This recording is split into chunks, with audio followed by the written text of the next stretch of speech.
বাড়িয়ে দিতে প্রস্তুত, কারণ ভারতের মনোভাব মানবিকতার প্রকাশ ঘটায়। আজও তাই আমরা বিদেশ সচিবের যে বৈঠক, সে বৈঠকের দিকে আমাদের অবশ্যই নজর রয়েছে।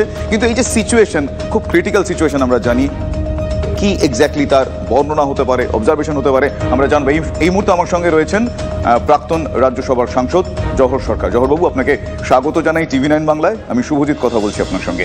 প্রথমেই এখনো পর্যন্ত যা সিচুয়েশন, আমি ইন এ নাটশেল খুব সংক্ষেপে আপনার অবজারভেশন একটু জানতে চাইবো যে এখন কোন জায়গায় সিচুয়েশন দাঁড়িয়ে। আপনি তো সরকারি কার্যকলাপ খুব কাছ থেকে দেখেছেন, ইউনূস সরকারের এই মুহূর্তের ভূমিকা আপনি কিভাবে দেখছেন একটু বলবেন প্লিজ।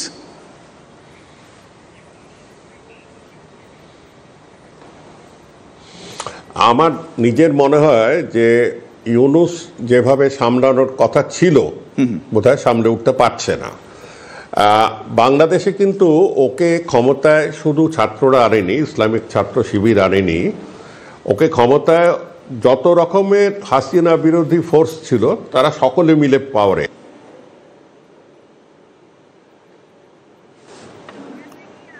না, কোনো কারণে যোগাযোগ বিচ্ছিন্ন হয়ে গেছে, আমরা আরও একবার যোগাযোগ করার চেষ্টা করব। আমি কথা বলছিলাম জওহর সরকার, রাজ্যসভার প্রাক্তন সাংসদ, তাকে আমি। জওহরবাবু শুনতে পাচ্ছেন এবার?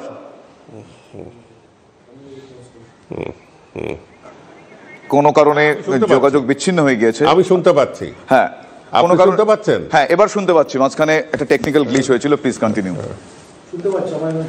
হ্যাঁ হ্যাঁ হ্যাঁ হ্যাঁ হ্যাঁ হ্যাঁ।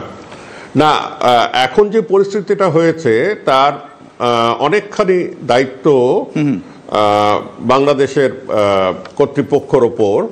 কেন তারা জামাত এবং অন্যান্য ফোর্সকে, মানে যেরকম ইসলামিক ছাত্র শিবির, উগ্রপন্থীদের তারা কন্ট্রোলে আনতে পারেনি।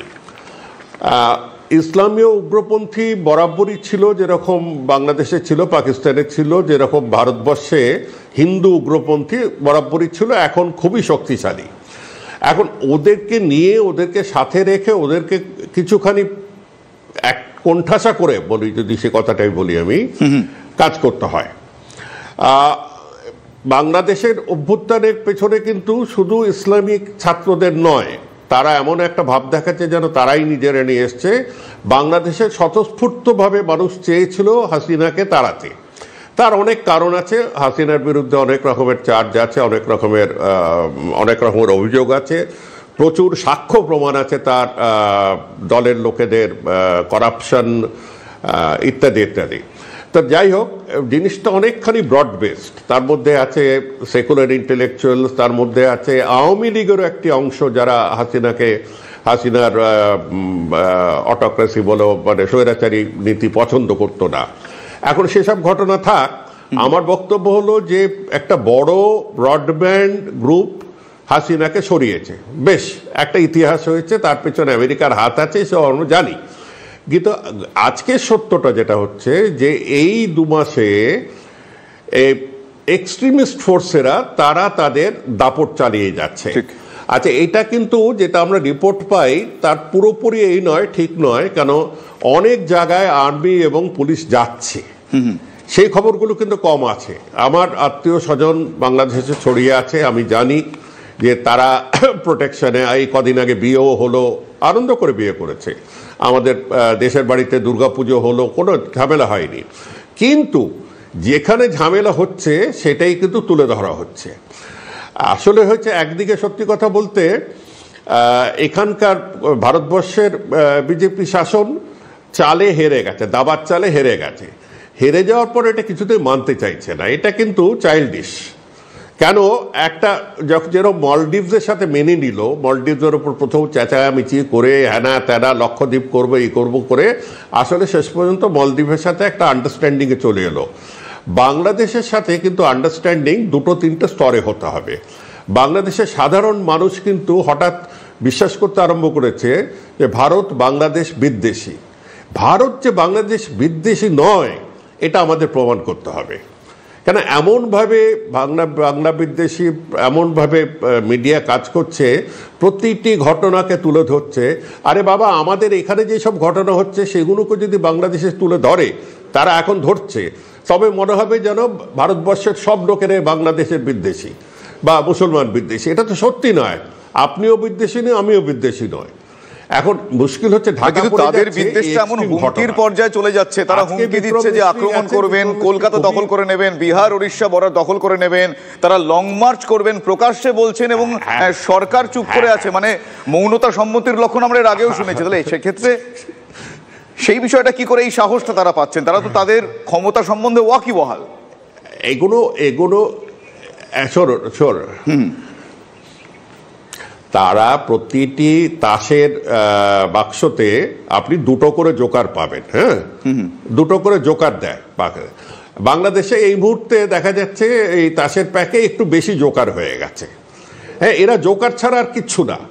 এরা জোকার ছাড়া, বাংলাদেশের মানুষও তাদের জোকার মনে করে। তা কি করে এইসব উল্টোপাল্টা কথা বলে শুধু রাগ করাবার জন্যে? কেন তাদের পুরো স্বার্থটাই হচ্ছে যে বাঙালি হিন্দুর ওপর একটু আক্রোশ দেখানো, আর হিন্দুস্তান, ওরা ভারতবর্ষ, ইন্ডিয়া বলে, ওরা ভারতবর্ষ বলতে চায় না, ইন্ডিয়া, যেন ইন্ডিয়ার মানুষকে একটু খেপানো। কারণ তারা একটা পাকিস্তানি এজেন্ডা ফলো করছে। তাদের পয়সা আসে মধ্যপ্রাচ্য থেকে, তাদের পয়সা এবং সাহায্য দিচ্ছে পাকিস্তান। আজকে নয়, বরাবর দিয়ে এসছে। তা তাদের এজেন্ডাতে আমরা যদি ক্ষিপ্ত হয়ে যাই, তাদের এজেন্ডাকে হেসে উড়িয়ে দেওয়া উচিত। আচ্ছা, একমাত্র হেসে ইউনূস এক বৃদ্ধ ভদ্রলোক, তিনি কথা করছেন না, স্টেটমেন্ট করছেন না, এগুলো একদম ঠিক নয়। কিন্তু ঠিক নয় বলে আমরা ক্ষিপ্ত হয়ে যাব, সেটাও ঠিক নয়, সেটাও ঠিক নয়। আরো একটা বিষয়, আজকে এই পরিস্থিতির মধ্যে বিদেশ সচিবের যে বৈঠক, সেই বৈঠকের দিকে আমরা তাকিয়ে রয়েছি। বিদেশ সচিবের সেই বৈঠকের দিকে আমরা তাকিয়ে রয়েছে, আজকে ইউনূসের সঙ্গে আলোচনাটার সম্ভাবনা। সেক্ষেত্রে আপনি কতটা আশার আলো দেখছেন? সেক্ষেত্রে পরিস্থিতি কতটা ঠিক দিকে যেতে পারে বলে মনে হয়?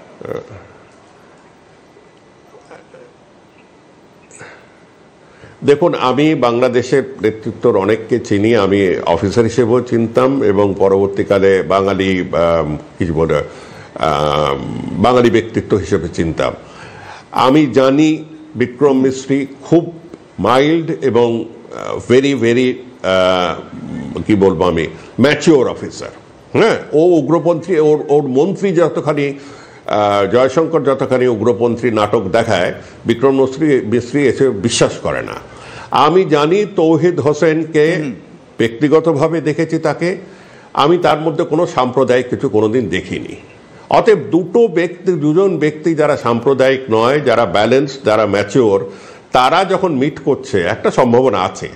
আর এই ব্রেক থ্রু আমাদের করতে হবে। আমি বলছি ভারতের স্বার্থে করতে হবে। ভারত $14 বিলিয়ন, এবছর $15 বিলিয়ন এক্সপোর্ট করে বাংলাদেশকে, 14 থেকে $15 বিলিয়ন। এই $14-15 বিলিয়ন এক্সপোর্ট বন্ধ হয়ে গেছে। হ্যাঁ, বাংলাদেশের ইন্ডাস্ট্রিও সাফার করছে, আমাদেরও ইন্ডাস্ট্রি সাফার করছে প্রচুরভাবে। বাংলাদেশ থেকে 15 লক্ষ থেকে 20 লক্ষ লোক এখানে মেডিকেল ভিসা নিয়ে ট্রিটমেন্ট করতে আসে। তাই তো এখানে কলকাতায়, পশ্চিমবাংলা এবং অন্যান্য জায়গায়, প্রচুর জায়গায়, ভেলোর হোক, সব জায়গায় এখানে ওই পেশেন্টরা আসতে পারছে না, তাদেরও ক্ষতি হচ্ছে এবং হাসপাতালদেরও ক্ষতি হচ্ছে।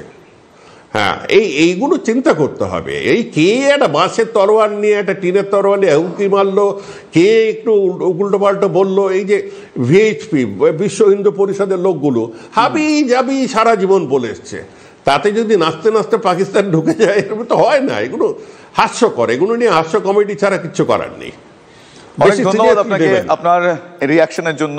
এবং শুধু তাই নয়, বারবার ভারত যেভাবে বন্ধুত্বপূর্ণ সম্পর্ক, মনোভাব, মানবিকতা দেখিয়ে এসেছে, তা সে নিরাপত্তার কারণে হোক, বাণিজ্যিক কারণেই হোক, এবং দুটো দেশের মধ্যে সুসম্পর্কের জন্য হোক।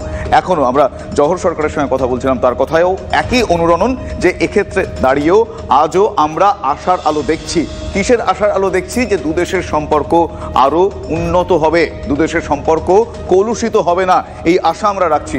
শুধু তাই নয়, আজকের এই বৈঠক থেকে সুরাহা আসবে। সুরাহা মানে কি? সে দেশের মানুষজন ভালো থাকবেন, এবং এই মুহূর্তে যে অস্থির পরিস্থিতি, সেই পরিস্থিতি থেকে বাংলাদেশ পরিত্রাণ পাবে, এই আশার আলো আমরা রাখছি এখনো। তাই আজকের বৈঠকে আশার আলো আসবে, সুরাহা আসবে, পরিত্রাণ পাবেন সেখানকার মানুষজন এই পরিস্থিতি থেকে। আমরা সেই আশাই রেখে একটা ব্রেক নিচ্ছি। ব্রেকের পর অন্য আপডেট নিয়ে ফিরব।